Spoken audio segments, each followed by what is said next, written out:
بسم اللہ الرحمن الرحیم۔ السلام علیکم ورحمۃ اللہ وبرکاتہ۔ IAS بولتے حقائق کے ساتھ میں ہوں آپ کا دوست محمد بشارت۔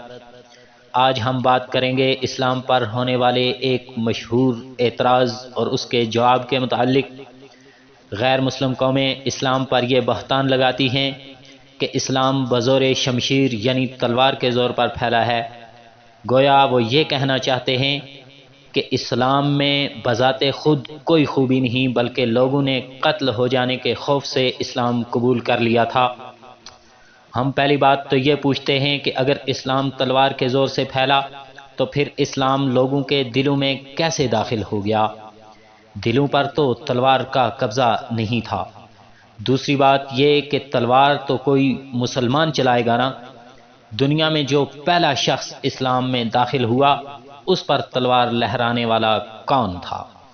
اب میں آپ کو نمونے کے طور پر چند واقعات سناتا ہوں جس سے آپ خود فیصلہ کر سکیں گے کہ اسلام تلوار سے پھیلا یا بہترین مذہب ہونے کی حیثیت سے۔ ایک مرتبہ کا ذکر ہے کہ حضرت علی رضی اللہ تعالیٰ عنہ جب مسلمانوں کے خلیفہ تھے تو ان کی زرہ چوری ہو گئی۔ آپ رضی اللہ تعالیٰ عنہ بازار میں جا رہے تھے کہ ایک یہودی کے پاس اپنی زرہ دیکھ کر پہچان لی۔ آپ نے فرمایا کہ یہ میری زرہ ہے۔ یہودی نے کہا کہ اگر آپ کی ہے تو جاؤ اور قاضی کے پاس دعویٰ دائر کرو اور اپنی زرہ لے لو۔ حضرت علی رضی اللہ تعالیٰ عنہ نے قاضی شریح رحمۃ اللہ علیہ کی عدالت میں دعویٰ دائر کر دیا، جو کہ اس وقت کے قاضی تھے۔ قاضی نے یہودی کو بھی اور حضرت علی رضی اللہ تعالیٰ عنہ کو بھی عدالت میں طلب کیا۔ قاضی نے یہودی سے پوچھا کہ کیا زرہ علی کی ہے؟ یہودی نے انکار کر دیا۔ اب موافق قانون قاضی نے حضرت علی رضی اللہ تعالیٰ عنہ سے پوچھا کیا زرہ آپ کی ہے؟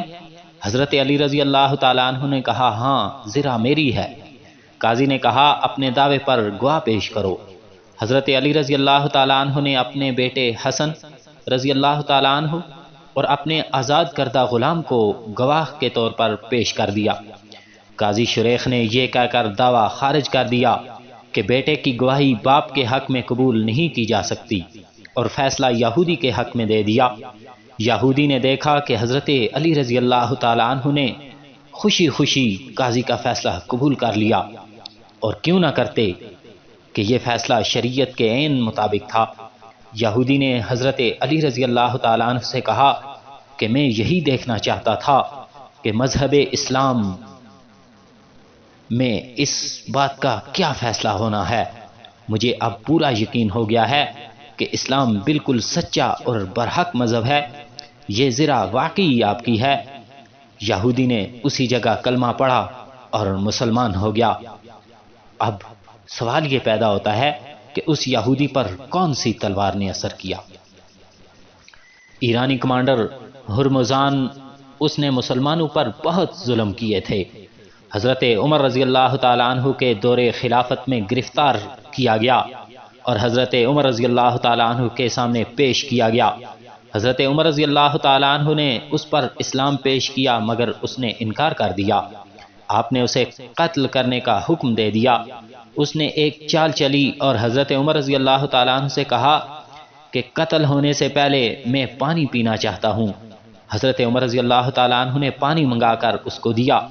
اس نے کہا کہ مجھے اندیشہ ہے کہ میں پانی نہیں پی سکوں گا، اس سے پہلے ہی مجھے قتل کر دیا جائے گا۔ حضرت عمر رضی اللہ تعالیٰ عنہ نے فرمایا نہیں، جب تک تو یہ پانی نہیں پی لیتا تجھے قتل نہ کیا جائے گا۔ یہ سن کر اس نے فوراً پانی گرا دیا اور کہا اب آپ مجھے قتل نہیں کر سکتے، کیونکہ آپ نے خود کہا تھا کہ یہ پانی پینے سے پہلے آپ کو یعنی مجھے قتل نہیں کیا جائے گا، اور یہ پانی اب میں پی نہیں سکتا۔ حضرت عمر رضی اللہ تعالیٰ عنہ باوجود اس کے کہ اس کی چال سمجھ گئے لیکن اپنی زبان پر پکے رہے۔ آپ مسکرائے اور ہرمزان کو چھوڑ دیا۔